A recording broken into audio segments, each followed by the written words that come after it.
Alors, révision du cours numéro 3. Qu'est-ce qu'on a appris dans le cours numéro 3? C'était tout simplement l'installation d'Active Directory et l'intégration de notre client à notre nouveau domaine qu'on a créé via le rôle Active Directory. Fait que, on part.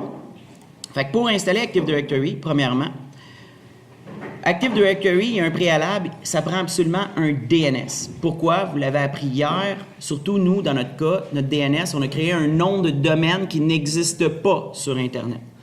Fait que ça prend un DNS qui va connaître notre nom de domaine qui n'existe pas.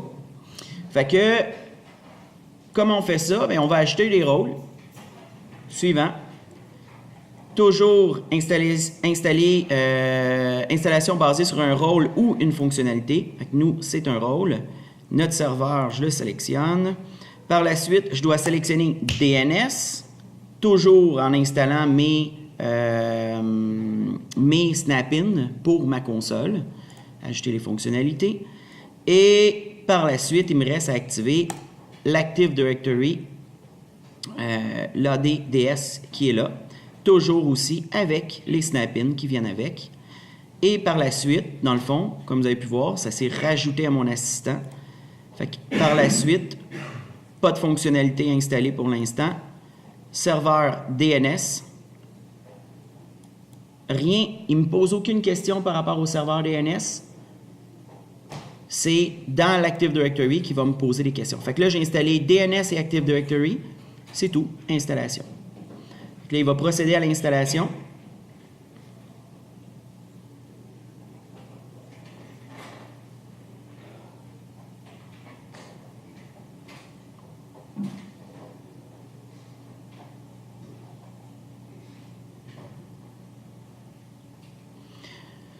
Là, j'ai installé le rôle, mais je n'ai pas encore donné une promotion à mon serveur. Mon serveur c'est pas parce que j'ai installé le rôle qu'il est nécessairement encore un contrôleur de domaine. Fait qu'après avoir installé mon rôle, je dois lui donner sa promotion. Comment on fait ça? On s'en va ici au niveau de notre petit drapeau et je peux lui dire promouvoir ce serveur. Fait qu'on lui donne un rôle de plus, pas un rôle, mais comment on pourrait dire, une élévation.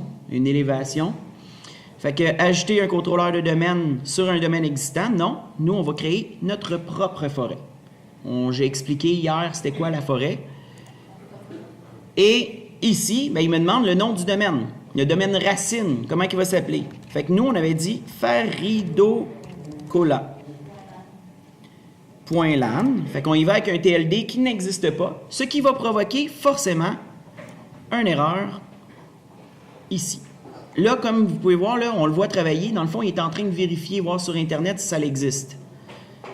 Ici, je vous ai dit, vu que, encore aujourd'hui, 70% des serveurs Windows sont 2008 R2, habituellement, même quand vous allez vous mettre sur un serveur 2012, c'est quand même une bonne idée de se mettre compatible 2008 R2. Par contre, vu que nous, on est dans un environnement d'apprentissage et qu'on veut voir les nouvelles fonctionnalités qui arrivent avec le 2012, je vais mettre 100% 2012. Ça veut dire que les prochains serveurs qui vont vouloir joindre ma forêt, bien, ils doivent être absolument 2012. C'est bon? Fait que le mot de passe pour mon annuaire, comme je vous ai dit hier, c'est une bonne idée de donner un mot de passe excessivement complexe.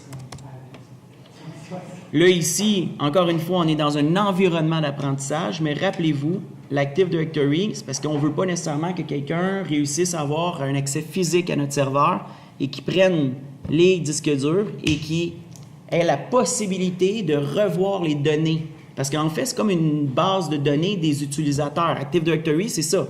C'est un annuaire d'utilisateurs et d'ordinateurs. Fait que s'il vole le disque dur, il ramène ça, ben il va falloir pour importer les données, ben, qu'il mette mon mot de passe. Fait que on veut pas non plus qu'il fasse une attaque par dictionnaire dessus. Fait que c'est pour ça qu'habituellement, on va donner un mot de passe excessivement complexe. qu'on peut après ça prendre, même si on s'en rappelle plus. On met ça dans une clé USB, dans un fichier TXT, on met ça dans un coffre-fort. That's it. Si jamais j'en ai besoin, j'irai dans le coffre-fort prendre la clé avec le mot de passe complexe. Oui, c'est ça. Bloc-notes, copier-coller, ça marche. Oui. Tout à fait. Exactement. Fait que suivant là-dessus, ici, c'est le message d'erreur. Il vous dit, il est impossible de créer une délégation pour ce serveur DNS car la zone parent faisant autorité est introuvable. Fait que c'est normal parce que nous, on est sur un point LAN. Fait que lui, il est allé vérifier au niveau des serveurs racines puis il dit « Hey, je connais pas ça, point LAN », comme je vous ai expliqué hier. C'est bon? Il n'y a pas de stress, c'est normal ce message d'erreur-là. Si on avait un point .com, un point quelque chose qu'on avait acheté, un TLD connu, mais on n'aurait pas eu ce message d'erreur. Notre nom NetBIOS, il va le trouver automatique. On le laisse pareil, c'est une question de compatibilité, surtout pour le matériel ou les ordinateurs qui sont avant 2000. Tous qui sont basés sur un noyau avant 2000. Fait qu'on va laisser Farido Cola. Comme vous avez pu voir, il n'y a pas de TLD sur un NetBIOS. Oui, les imprimantes, les vieux photocopieurs. Ça arrive souvent, les vieux photocopieurs. Ça marche. Ça a coûté 20 000 $ à l'entreprise. Ça fait 15 ans qu'ils l'ont. Mais on continue à l'utiliser. C'est bon? Fait que, suivant là-dessus.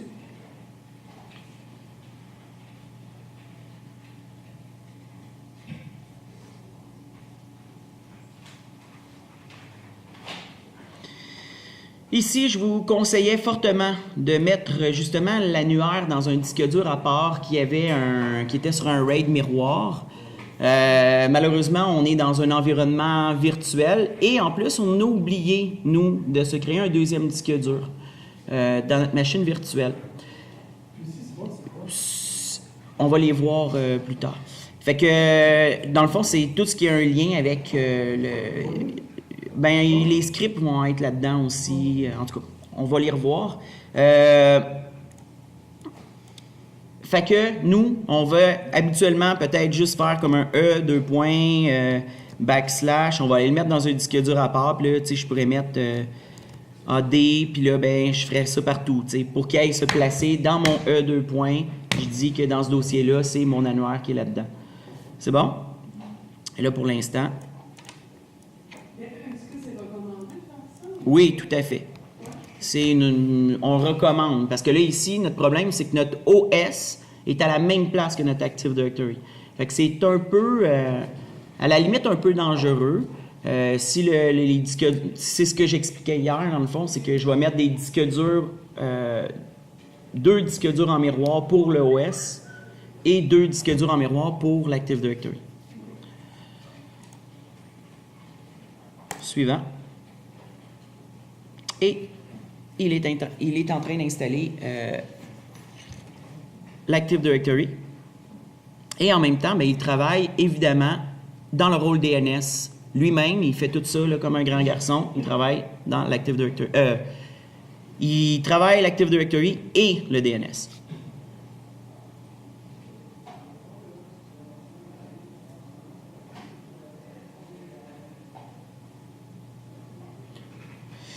Ici, c'est normal, on a une coupe de messages d'erreur. Un ici qui dit que justement, si on utilise mettons le chiffrement, si on avait des ordinateurs ou des appareils qui dateraient d'avant NT4, qui utilisent des mots de passe simples, ça ne fonctionnerait plus de se brancher sur notre serveur parce que nous, on a utilisé justement une compatibilité 2012 pure et dure. Et par après, ici, il dit qu'il y a une carte réseau qui est en dynamique. C'est normal, on a 2 cartes réseau, une en dynamique et une en statique, mais lui, il dit « Hey, comment ça que tu en as une en dynamique? Je suis un serveur. » C'est normal. Nous, dans notre cas, c'est normal. Et ici, il dit « Impossible de créer une délégation DNS. » C'est le message d'erreur que j'ai eu aussi avant. C'est normal parce que j'ai un point LAN. Et c'est juste des avertissements. Hein? Ce n'est pas des erreurs critiques, c'est des avertissements. Il dit « T'es-tu sûr? T'es-tu vraiment, vraiment sûr? » Là? Parce que là, j'ai encore la possibilité de faire précédent ici. Là. Et là, moi, je fais « Ben oui, man, je suis sûr, installé. »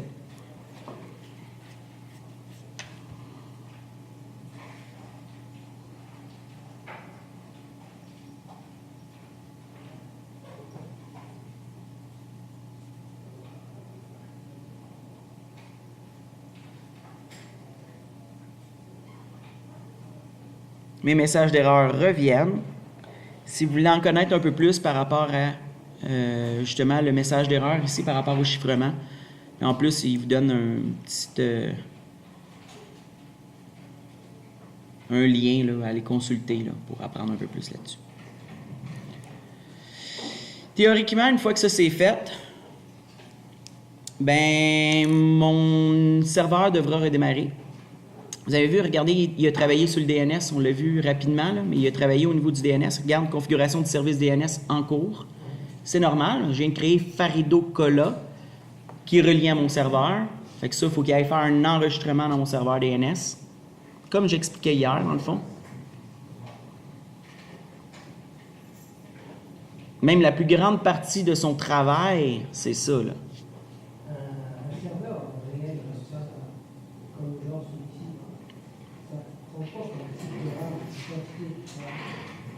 C'est moins gourmand qu'une version cliente. Un Windows Server. Je pense qu'on l'a regardé le premier cours qu'on a vu ensemble. Même pas. Ouais, mais on a vu même que c'était la même affaire qui était demandée. Ouais. Bien évidemment, là, on est comme, tu sais, quand ils disent minimal, ben là, évidemment, il n'y a même pas d'interface graphique et ainsi de suite. Avec tous les rôles qu'on a installés, ça correspond à quoi? 8, 16? 2. C'est pas gourmand. C'est vraiment pas gourmand ici, ce qu'on demande au niveau du serveur. Ce qui va être vraiment gourmand, c'est quand on va tomber dans les serveurs d'application. C'est que le serveur, au lieu qu'il soit... oui, il est sollicité, tu sais, au lieu que chaque client ait son propre Word dans sa machine et que ce soit le processeur de la machine qui travaille le Word, là, ici, c'est le Word est dans le serveur et il est ouvert 100 fois. Il y a 100 instances parce qu'il y a 100 personnes qui travaillent dans le Word qui est installé dans le serveur. Fait que là, tu sais, là, c'est très gourmand. Mais sinon, ce que nous, on demande aux serveurs, on regardera là, à la fin, mais qu'on ait tout installé nos rôles, ça ne demande rien. Rien. C'est pas gourmand. Oui, vraiment surprenant. Tu sais, souvent, on pense à un serveur, c'est très gros. Quand on fait de la virtualisation, surtout encore plus la virtualisation. La virtualisation, parce qu'encore une fois, bien, vous comprenez le principe de la virtualisation. Là. Mais sinon, un petit serveur peut faire l'affaire. Tu sais, un Core 2 Duo avec 8 GB de RAM, ça peut faire l'affaire. Pardon? J'ai pas compris. Un banana pie? Non, parce que c'est ARM. Le processeur est sur une architecture ARM, puis je pense qu'ils sont pas rendus là. Je suis pas sûr. Je pense que pour l'instant, les Windows Server sont basés sur du x86. Oui, mais le Windows 10 qui a été écrit pour ARM. C'est ça. C'est pour ça que Linux est tout le temps dans ces affaires-là. C'est parce qu'il y a une grande partie de Linux qui est faite pour le ARM parce que ben, Android est ça, Android, en tout cas, ainsi de suite. Là, fait qu'ils se sont mis compatibles. Mais Samba, c'est un service. C'est pas un système d'exploitation. OK. Fait que maintenant, je vais aller...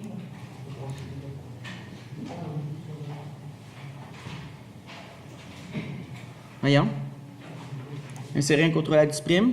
Comme vous avez pu voir maintenant, l'administrateur, c'est l'administrateur du domaine Farido Cola. Fait que là, je vais remettre mon mot de passe.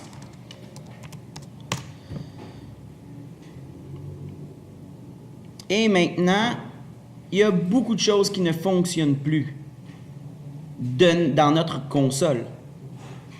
C'est normal. Vous allez voir la différence ici.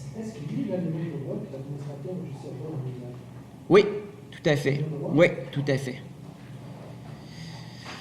Alors maintenant, une fois que ça c'est fait, mais l'administrateur de serveur peut ne pas avoir le même droit que la... Exactement. Exactement. à partir de là, comme vous avez pu voir, il dit que le DHCP est down. Mais c'est pas vrai qu'il est down. C'est juste parce qu'ici, il se fie à l'ordinateur SRV1. Mais SRV1 n'existe plus. Fait que là, on va aller rajouter dans notre console, on va aller effacer lui, on n'en a plus besoin, mais on va aller le remettre. Et regardez bien ce qui va se passer. Ah! Il dit OK, maintenant, le serveur s'appelle SRV1 de faridocola.lan. Et maintenant, si je regarde, il est toujours down. C'est normal, parce qu'il faut lui donner l'autorisation de travailler dans le domaine. Chacun, souvent dans nos rôles, il faut lui donner l'autorisation à nos rôles de travailler avec l'Active Directory. Surtout les rôles qui ont été installés avant Active Directory. C'est bon? Fait que là, ici, tout simplement, je vais lui dire que je l'autorise.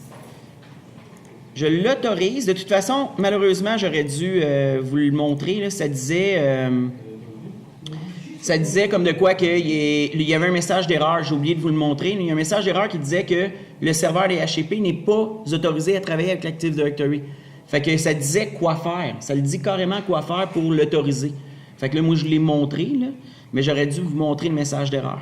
Et ici, comme vous avez pu voir, là, malheureusement, j'ai cliqué dessus, mais regardez ici, il est rouge. Si je réinitialise l'affichage, OK, là, c'est ça. D'habitude, quand je fais une autorisation, il reste rouge parce que l'affichage ne suit pas. Il faut tout simplement juste actualiser l'affichage de ma console pour voir apparaître le point vert. C'est bon? Fait que c'est souvent un truc, des fois, tu te dis, voyons, comment c'est qu'il est rouge? Mais avant de faire peu importe la manipulation pour essayer de diagnostiquer ton problème, fais juste actualiser pour voir s'il ne redevient pas vert. C'est bon? Des fois, c'est juste l'affichage qui ne suit pas. Fait que, à ce niveau-là, je vais aller au niveau de mon client. Et maintenant, pour vous montrer que le client, on a un problème. Parce que si je fais un ipconfig /all, et que je regarde ici, mon serveur DNS, c'est 88888. Ce serveur DNS-là, il est en Californie. Il appartient à Google. Et est-ce que vous croyez qu'il connaît faridocola.lan? Il ne connaît pas faridocola.lan. Fait que si j'essaye de joindre mon domaine, mon client, bien clairement, il va me donner un message d'erreur. Fait que je vais le faire rapidement. Au niveau de mon domaine, fait que là, je veux prendre mon client et joindre à mon domaine faridocola. faridocola.lan. Ah oui, je n'ai pas mis de T tantôt.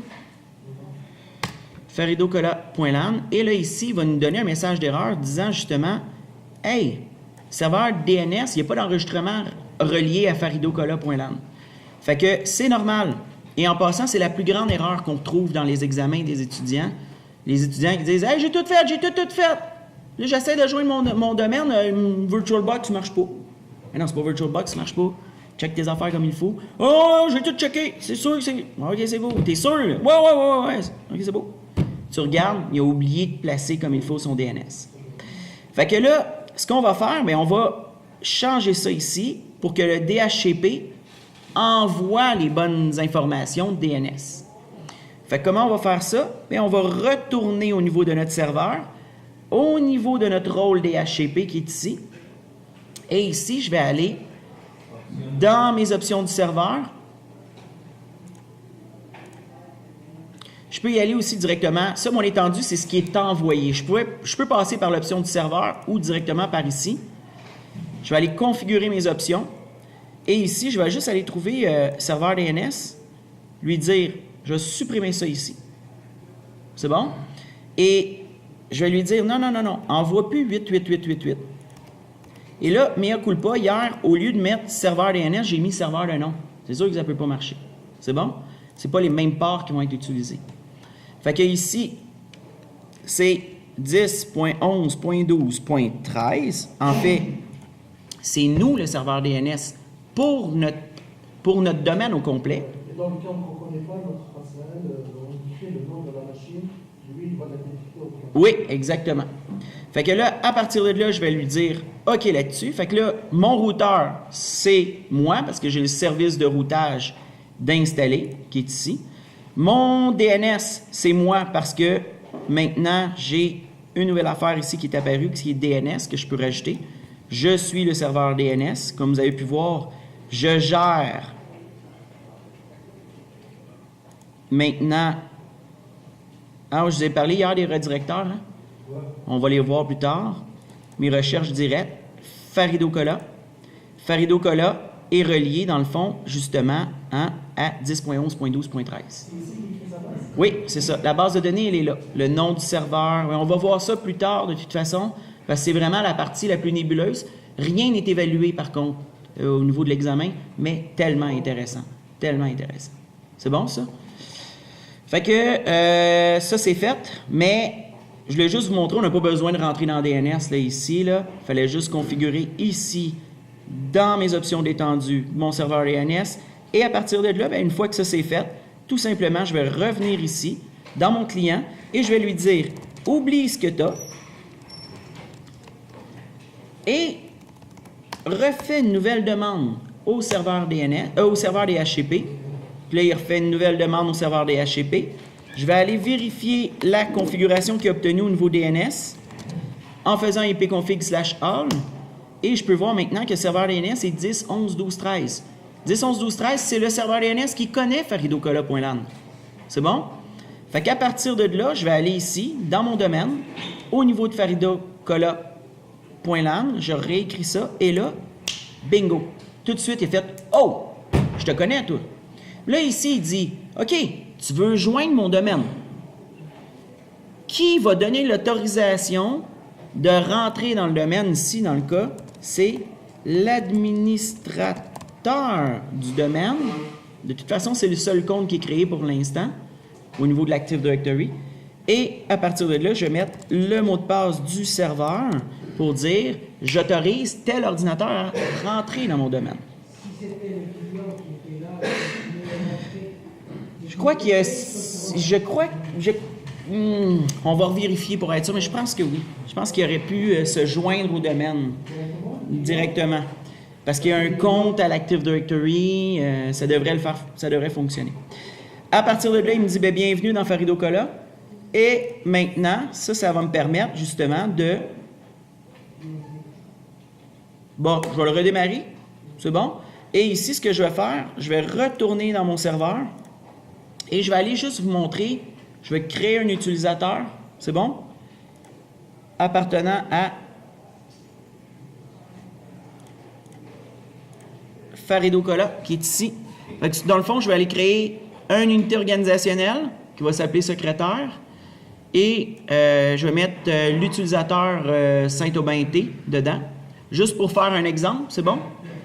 Fait que à cet endroit maintenant, au niveau de mon serveur, ce que je vais faire, je vais aller me rajouter un Snap-in, un logiciel affichable en français, qui va me permettre de gérer les utilisateurs puis les ordinateurs Active Directory. Fait qu'ils se situent en bas complètement. Ben, dans le fond, ils sont tous placés en ordre alphabétique. Ça donne bien, là. Utilisateur et ordinateur en français, là, il est toujours en bas complètement. On l'ajoute. Oups.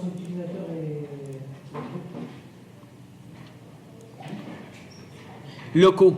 Les groupes locaux faisant partie de l'ordinateur. Là, ici, c'est du domaine. Ça, c'est de l'ordi. Du serveur. OK, c'est bon? Puis à partir de là, j'ai maintenant un nouveau Snap-in qui est ajouté ici. Je vais aller travailler au niveau de mon domaine Farido Cola. Je vais aller me créer tout simplement une nouvelle unité organisationnelle que je vais nommer, toujours avec un préfixe OU pour Organization Unit. Question de faire une différence aussi, surtout quand on n'a plus d'interface graphique, pour faire les différences entre mes groupes globaux, mes groupes de domaine local, mes unités organisationnelles. Comme ça, si j'utilise toujours des préfixes pour chacun des objets que je crée, c'est plus facile à me retrouver quand je n'ai pas d'interface graphique. C'est bon? Fait qu'à partir de là, OU, et ici, je vais l'appeler secrétaire, merci. Secrétaire, OK. Et à l'intérieur de celui-ci, je peux passer par ici. Oups. Cliquer ici et nouveau utilisateur, ou tout simplement, je le sélectionne et je vais dire que je veux ici un nouvel utilisateur. Ça, c'est pour créer des groupes. Ça, c'est pour créer des unités organisationnelles aussi. Fait que là, ici, je vais aller au niveau de mon utilisateur. Il s'appelle Tommy. Saint-Aubin. Le login name, le nom d'utilisateur ou l'ouverture de session, l'utilisateur pour l'ouverture de session de Windows, comment?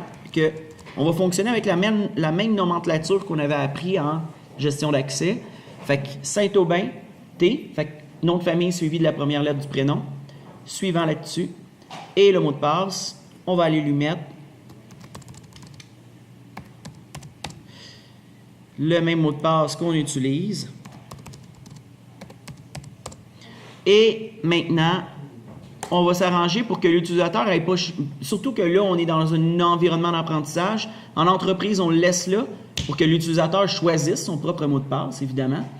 Mais vu que nous, on est dans un environnement d'apprentissage et de laboratoire, on ne veut pas nécessairement toutes les fois être obligé de rechanger le mot de passe. On le laisse comme ça. Et on va dire aussi que le mot de passe n'expire jamais. Fait que comme ça, on ne se fera pas déranger. Mettons qu'on t'offre une machine, un serveur pendant 30 jours. Mais on ne se fera pas achaler pour changer le mot de passe. C'est bon? Suivant là-dessus, et terminé. Fait que là, j'ai créé un utilisateur, Saint-Aubin Tommy, qui est ici. J'ai la possibilité d'aller changer ses informations ainsi que son login name directement dans le compte. C'est bon? Si on a fait des fautes, et on va tout revoir chacun des onglets plus tard.